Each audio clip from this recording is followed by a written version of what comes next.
Bonjour, je suis à Monclus, une petite commune de 200 habitants, et avec le maire Benoît Trichot, qui est également vice-président au tourisme à l'agglomération du Garaudagnin. Bonjour monsieur le maire. Bonjour. Alors, vous avez été réélu maire à l'issue des dernières élections municipales. Comment avez-vous vécu ce début de mandat marqué par la crise sanitaire ?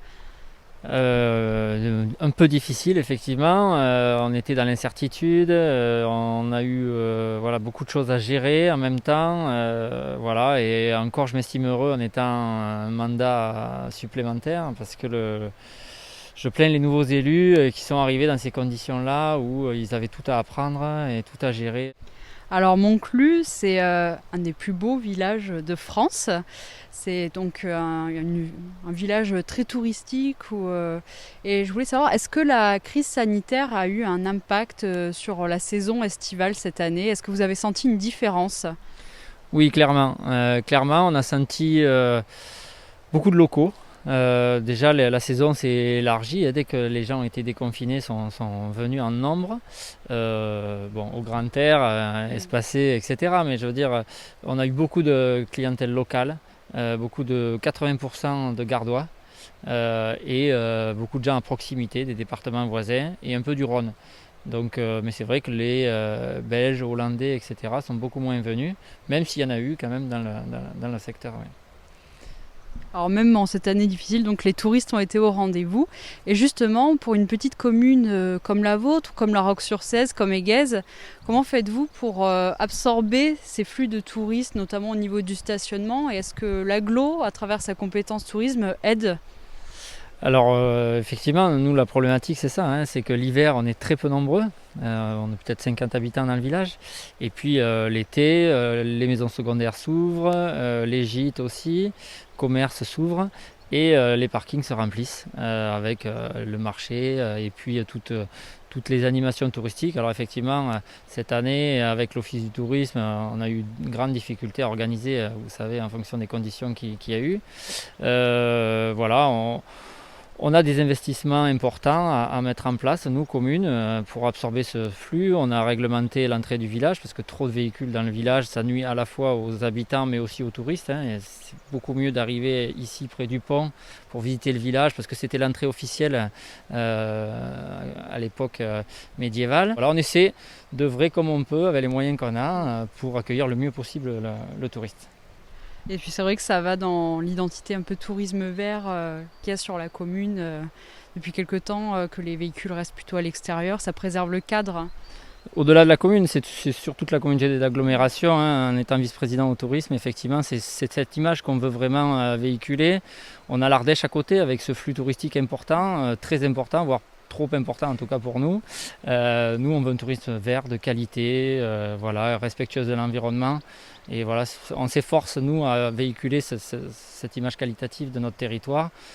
Voilà, la tranquillité. Et les gens, je pense qu'avec la crise sanitaire, voilà, sont attirés par ce genre de tourisme. Donc voilà, on essaie d'œuvrer là-dessus. Et tous les sociopros qui travaillent de façon exemplaire, parce qu'ils arrivent à se réunir, je pense à l'association des campings, où ils arrivent à se réunir, à monter des opérations communes pour œuvrer pour l'accueil de qualité.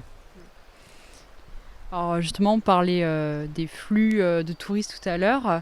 Il y a un projet sur la commune, une aire de camping-car. Expliquez-nous en quoi ça consiste. Alors, nous, quand je suis arrivé au premier mandat, on avait un problème de camping sauvage.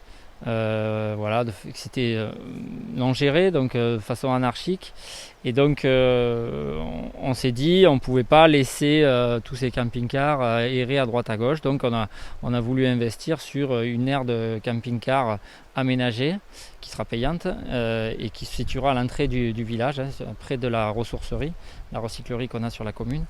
Et voilà, on œuvre pour que ça soit cadré, organisé et que les gens soient satisfaits du service.